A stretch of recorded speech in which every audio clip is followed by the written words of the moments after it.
Good morning students. सो हम लोगों ने अभी तक लाइंस एंड एंगल्स पढ़ रहे थे हम, तो उसमें हमने एक्सरसाइज 5.1 कर ली है। उसके बाद हमारा नेक्स्ट टॉपिक है इसके बाद क्लास ये उसके बाद हमारा नेक्स्ट टॉपिक है हमारा पैरेलल लाइंस। पैरेलल लाइंस क्या होती है? अगर दो लाइंस को आप जैसे ये दो लाइंस है, अगर मैं इनको एक्सटेंड करूं इस साइड से भी इस साइड से भी, ये कहीं पे मीट नहीं होगी तो हम कहेंगे उनको पैरेलल लाइंस। क्या बोलते हैं उनको? Parallel lines. ठीक है। फिर नेक्स्ट है तुम्हारा मेन इसमें ट्रांसवर्सल। ट्रांसवर्सल क्या होता है? A line which intersects two parallel lines at two different points. Different points कौन से होंगे? ये वाला और ये वाला। सपोज L पैरेलल M है, जो ये X है, ये ट्रांसवर्सल है। सो हम कहेंगे L इसका X इसका इन दो लाइंस का ट्रांसवर्सल है, क्योंकि ये दो डिफरेंट पॉइंट्स पे मीट करता है, तो इन्हें क्या कहेंगे? ट्रांसवर्सल। ठीक है। पैरेलल लाइन समझ आ गया होगा आपका। पैरेलल लाइंस क्या होता है? लाइन दैट इन ये इनकी डेफिनेशन आपको याद रखनी है। ठीक है। आई होप तुम्हें ये समझ होगी। ठीक है। उसके बाद है हमारा मेन जो टॉपिक है एंगल्स मेड बाय ट्रांसवर्सल्स। मतलब अब देखो हमने दो पैरेलल लाइंस बनाए, उसके ऊपर ट्रांसवर्सल्स बनाया कि नहीं? ट्रांसवर्सल बनाया। उस पे एक टॉपिक है आपका सबसे पहले कॉरस्पॉन्डिंग एंगल्स। कॉरस्पॉन्डिंग एंगल्स क्या होता है? देखो मैंने बनाया angle 1, angle 2, angle 3, angle 4, angle 5, angle 6, angle 7, angle 8। ठीक है। सो कॉरस्पॉन्डिंग एंगल से पहले मैं सबसे पहले आपसे कोई बात करना चाहती इंटीरियर एंगल्स के बारे में। इंटीरियर एंगल्स क्या होता है? देखो ये मैंने बनाया एंगल 1, एंगल 2, 3, 4, 5, 6, 7। इंटीरियर का मतलब क्या होता है? अंदर। अगर आप नोटिस करो ये दो पैरेलल लाइंस है, ये ट्रांसवर्स है, इसके अंदर कौन कौन से एंगल्स है? इंटीरियर एंगल्स है एंगल 3, एंगल 4, एंगल 5, एंगल 6, है ना। वैसे एक्सटीरियर एंगल्स कौन से हैं? Angle 1, angle 2, angle 7, angle 8। ये ना बाहर, एक्सटीरियर मतलब बाहर। Angle 1, angle 2, angle 7, angle 8। ठीक है। फिर उसके बाद आप लोगों ने पढ़ा था वर्टिकली अपोजिट एंगल्स, जो आपने पिछली एक्सरसाइज में पढ़ा। अब वर्टिकल अपोजिट एंगल्स कौन से आ गया? जैसे angle 2 is equal to angle 4, angle 1 equal to angle 3।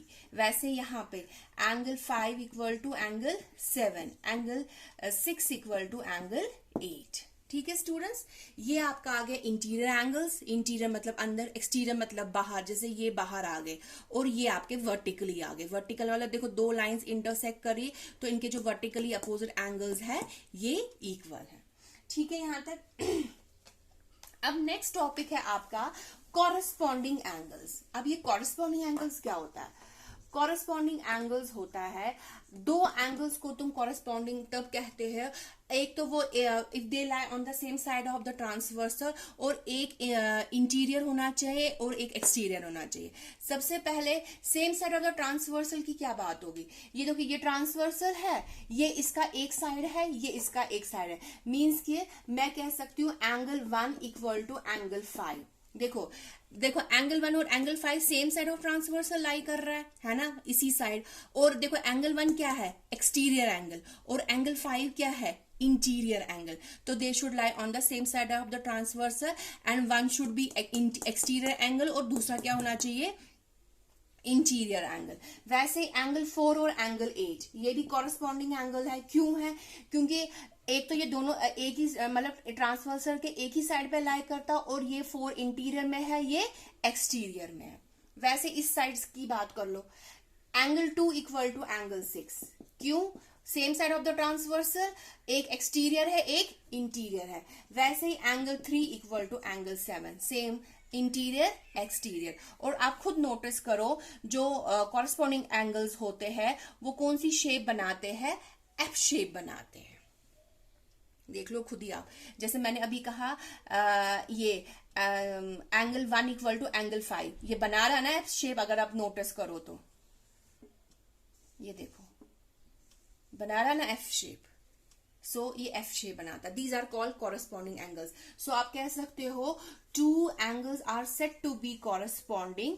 उनको कॉरस्पॉन्डिंग हम तब कह सकते हैं if they lie on the same side of the transversal and one angle should be interior and other should be exterior. ठीक है students, बहुत important है ये, अभी आपको नहीं पढ़ना, ये आपको अपनी हायर क्लासेस में भी पढ़ना है। फिर है नेक्स्ट है तुम्हारा ऑल्टरनेट एंगल्स। ऑल्टरनेट एंगल्स, ठीक है, alternate interior angles, alternate interior. अब देखो मैंने ऑल्टरनेट की बात की और इंटीरियर की बात की। इंटीरियर मतलब क्या हो गया, इंटीरियर मतलब अंदर, ऑल्टरनेट मतलब क्या होता, एक छोड़कर एक। अब ऑल्टरनेट इंटीरियर एंगल्स कौन से होंगे, ऑल्टरनेट इंटीरियर एंगल्स की two angles are said to be alternate interior angle if they lie opposite of the transversal. मतलब वो जैसे ये कॉरस्पॉन्डिंग क्या था, same side of the transversal. Alternate क्या लाई करेगा, अपोजिट, मतलब ये और ये। So angle 3 equal to angle 5, angle 4 equal to angle 6। और ये कौन सी शेप बनाता है, जेड शेप। जैसे कॉरस्पॉन्डिंग एंगल एफ शेप बनाता है, ये कौन सी बनाता है, जेड शेप। अगर आप देखोगे, देखो ये शेप बनाता है, Z shape. So angle 3 equal to angle 5, angle 4 equal to angle 6। ये ऑल्टरनेट इंटीरियर एंगल्स हो गए। और ऑल्टरनेट एक्सटीरियर एंगल्स कौन से हो गए, ऑल्टरनेट एक्सटीरियर्स आपके कौन से आ गए, angle 1 angle 7, angle 2 angle 8, angle 1 angle 7, angle 2 angle 8। These are alternate exterior angles, है ना, अपोजिट ऑफ द ट्रांसवर्सल, है ना। एंगल 1 और एक्सटीरियर है, ये भी एक्सटीरियर है, ये भी exterior. Angle 1 angle 7 angle 2 angle 8, ठीक है। नेक्स्ट है तुम्हारा pair of interior angles on the same side of the transversal. Pair of interior angles on same, देखो ये same side of the interior angles, यहाँ पे कौन कौन है, एंगल 4 एंगल 5, यहाँ पे कौन है, एंगल 3 एंगल 6, ठीक है स्टूडेंट। सो स्टूडेंट्स, आप लोगों ने क्या पढ़ा, टाइप्स ऑफ एंगल्स के बारे में। आपने पैरेलल लाइंस के बारे में पढ़ा। पैरेलल लाइंस क्या होती है, दो लाइंस, टू पैरेलल लाइन,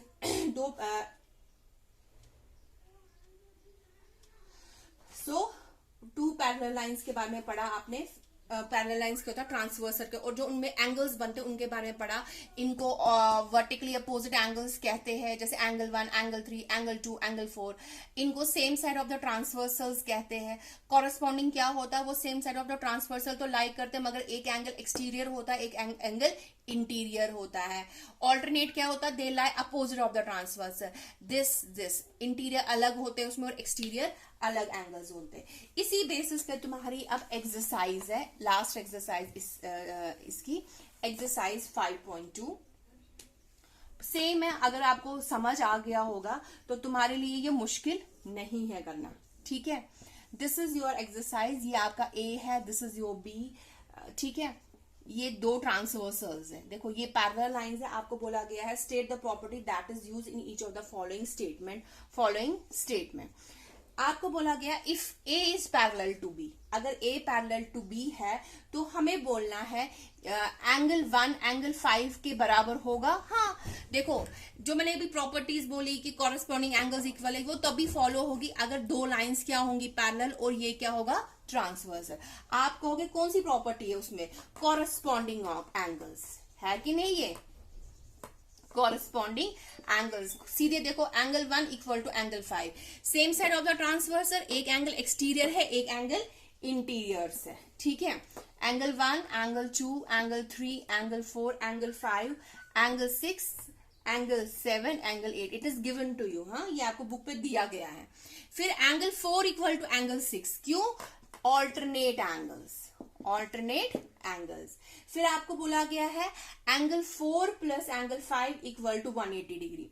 तो आप लोगों को बताती हूँ, आपको बोला गया third part, angle 4 plus angle 5 equal to 1। ये एक प्रॉपर्टी है कि sum of two interior angles on the same side of the transversal is supplementary, मतलब वो 180 होता है, ठीक है। मतलब अगर दो इंटीरियर एंगल्स का सम 180 होता है, अगर they should lie on the same side of the transversal, तो आप लिखोगे वही sum of two interior angles on the same side of the transversal is supplementary, ठीक है स्टूडेंट्स। फिर उसके बाद this was your question number first. अब आपका जो सेकंड क्वेश्चन है, सेकंड क्वेश्चन में अभी आपको इसी पैटर्न का है, this is your A, this is your B, ठीक है। और ये आपको सी बनाया गया है यहाँ पे, ये आपका 1 4 3 2, ठीक है। दिस इज 5, दिस इज 8, ये 7 है, ये 6 है, गिवन है आपको। इन द एडजॉइनिंग फिगर आइडेंटिफाई आपको करना है पेयर ऑफ कॉरेस्पॉन्डिंग एंगल्स। अब आपको बताने हैं, पहला पार्ट है कॉरेस्पॉन्डिंग एंगल्स। ओके स्टूडेंट्स, आप खुद बताइए कॉरेस्पॉन्डिंग एंगल्स क्या होते हैं? दे should lie on the same side of the transversal. एक एंगल एक्सटीरियर होना चाहिए, एक एंगल इंटीरियर। तो कौन कौन सा आएगा? एंगल 1, एंगल 5, एंगल 2, एंगल 6, है ना। एक इंटीरियर एक्सटीरियर, यहां से एंगल 4, एंगल 8, एंगल 3, एंगल 7, है ना। Exterior exterior interior, interior exterior, और एक ही साइड ऑफ ट्रांसवर्सल लाई करने चाहिए। सेकेंड पार्ट है आपका pair of alternate interior angles. Pair of alternate interior angles. Interior angles कौन से आएंगे? Angle 2, angle 8, angle 3, angle 5। Pair of interior angles on the same side of the transversal. वही वाली बात, इंटीरियर एंगल होने चाहिए मगर same side of the transversal. वो कौन कौन होगा? Angle 2 and angle 5, angle 3 and angle 8। Vertical opposite angles कौन से होंगे? एंगल 1, एंगल 3, है ना। Fourth part, angle 1, angle 3, angle 2, angle 4, angle 5, angle 7, angle 6, angle 8। सो ये आपका क्वेश्चन नंबर 2 था। ठीक है स्टूडेंट्स, आई होप तुम्हें समझ आ गया होगा। ठीक है, सो ये आपका क्वेश्चन नंबर 2 था। ये आपको मैंने कॉरेस्पॉन्डिंग एंगल्स बताए, इंटीरियर एंगल्स बताए, ये आपको इसी पैटर्न्स के क्वेश्चंस करने थे। नाउ थर्ड क्वेश्चन है, इन द एडजॉइनिंग फिगर आपको फिगर दी है P is parallel to Q। मतलब ये जो है P is parallel to Q। Find the unknown angles. देखो P is parallel to Q, ये इसका ट्रांसवर्सल है, और आपको यहां पे दिया है E F 125 डिग्री। ठीक है स्टूडेंट्स, वैसे ही यहां पे A, B, C and D, आपको ये वैल्यूज निकालनी है अगर P पैरेलल टू Q है। ठीक है, ध्यान से देखना, ये फिगर थोड़ी सी ये बनाई, आप बुक से भी अपनी चेक कर लेना। सबसे पहले हमें ये सारी वैल्यूज निकाली है, बट हमें क्या दिया? बस ये दिया हुआ है। ठीक है, मैंने सबसे लिखा पहले P is parallel to Q and L is transversal. ठीक है, इसका नाम मैंने L रखा, ये ट्रांसवर्सल है। मैंने लिखा angle E plus 125 degree equal to 180 degree. क्यों? Linear pair. देखो ना, देखो ये आ गया अनकॉमन आर्म आपकी स्ट्रेट है, ये कॉमन वर्टेक्स है, सॉरी कॉमन आर्म है, और ये कॉमन वर्टेक्स है। So angle E equal to 180 minus 125, वो किसके बराबर होगा? 10 में से 5 5, 7 में से 2 5, 55 डिग्री। ठीक है, ध्यान से देखना। ठीक है, आप E आपके पास 55 आया, E अगर 55 आएगा, FB क्या आएगा? 55। Therefore angle E equal to angle F। क्यों? Vertically opposite angles. अब एंगल E कितना है? 55 डिग्री। सो एंगल FB कितना हो जाएगा? 55 डिग्री। निकल गया FB। अब देखो मेरी बात सुनो, अगर ये इसके पैरेलल, ये ट्रांसवर्सल है, तो मैं कह सकती हूं यहां पे angle E equal to angle A। क्यों? Corresponding angles. So angle E तुम्हारा कितना निकला है? 55 डिग्री। सो एंगल A भी कितना होगा? 55 डिग्री। ठीक है स्टूडेंट्स, अब यहां पे मैं लिख सकती हूं angle D equal to 125 degree. Reason same, क्या रीजन? कॉरेस्पॉन्डिंग एंगल्स, है ना। देखो ये एक्सटीरियर एंगल है, ये इंटीरियर एंगल था। ठीक है, अब आपको निकल गया, A भी निकला, D भी निकला। फिर तुम लिख सकते हो A इक्वल टू C। क्यों? Vertically opposite angles. अगर A 55 है तो C भी कितना होगा? 55। वैसे D इक्वल टू B। क्यों? Vertically opposite angles. अगर D 125 है तो B भी कितना होगा? 125। सो ये आपका क्वेश्चन नंबर 3 था। आई होप तुम्हें समझ आ गई होगी। सो ये इसी पैटर्न्स में ये क्वेश्चन सारे निकालने हो। That's all for students for today. I hope तुम्हें समझ आ गया होगा अच्छे से। This finishes your U2। Now tomorrow onwards we will start now T1। Thank you and have a nice day.